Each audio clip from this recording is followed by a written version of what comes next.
आइए देखते हैं परमेश्वर ने कैसे पूरी सृष्टि बनाई। शुरुआत में कुछ भी नहीं था, सिर्फ अंधकार। फिर परमेश्वर ने कहा उजियाला हो जाए और सब बदल गया। अगर मैं आपको कहूं कि पूरी दुनिया 7 दिनों में बनी, तो क्या आप विश्वास करेंगे? परमेश्वर ने सिर्फ शब्दों से दुनिया बना दी और आज भी वही शक्ति आपके जीवन को बदल सकती है। और फिर कुछ ऐसा हुआ जो आपने कभी नहीं सुना। आरंभ में परमेश्वर ने संसार बनाया।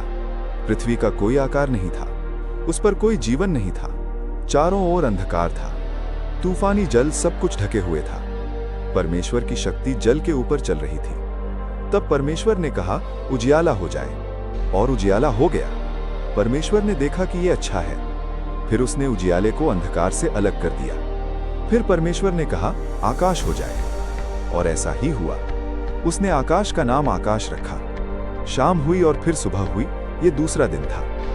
फिर परमेश्वर ने कहा आकाश के नीचे का जल एक स्थान पर इकट्ठा हो जाए और सूखी भूमि दिखाई दे, और ऐसा ही हुआ। उसने भूमि का नाम पृथ्वी रखा और जल को समुद्र कहा। ये देखकर परमेश्वर प्रसन्न हुआ। फिर परमेश्वर ने कहा पृथ्वी पर हर प्रकार के पौधे उगें, कुछ अनाज वाले और कुछ फल वाले। ये हो गया। इससे परमेश्वर प्रसन्न हुआ। शाम हुई और फिर सुबह हुई, ये तीसरा दिन था। फिर परमेश्वर ने कहा आकाश में ज्योतियां हो जाएं, जो दिन को रात से अलग करें। वे आकाश में चमकें ताकि पृथ्वी को प्रकाश दें। वे दिन, वर्ष और ऋतुओं को भी दिखाएं। और ऐसा ही हुआ।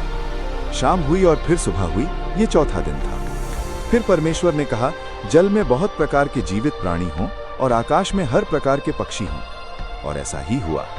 समुद्र के हर जीव और हर पक्षी ने अपने जैसे बच्चे उत्पन्न किए। परमेश्वर ने उनके लिए सबसे अच्छा चाहा।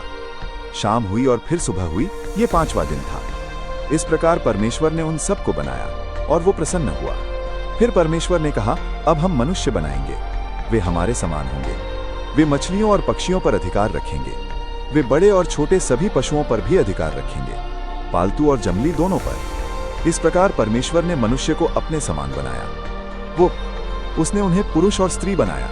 उसने उन्हें आशीष दी और कहा बहुत से बच्चे पैदा करो, वे पृथ्वी पर हर जगह रहें और उसकी देखभाल करें।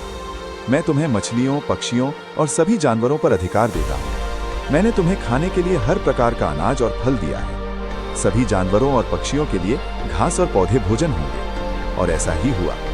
परमेश्वर ने जो कुछ बनाया था उसे देखा और वो बहुत प्रसन्न हुआ। शाम हुई और फिर सुबह हुई, ये छठा दिन था। इस प्रकार पूरी दुनिया पूरी हो गई। 7वें दिन तक परमेश्वर ने सब कुछ बना लिया था। फिर उसने विश्राम किया। उसने 7वें दिन को विशेष बनाया और उसे विश्राम का दिन ठहराया। तो दोस्तों, सृष्टि की रचना कैसी लगी हमें कमेंट करके जरूर बताइए। अगर चैनल में पहली बार हैं तो चैनल को सब्सक्राइब करना ना भूलें। फिर मिलते हैं एक नई कहानी के साथ। धन्यवाद।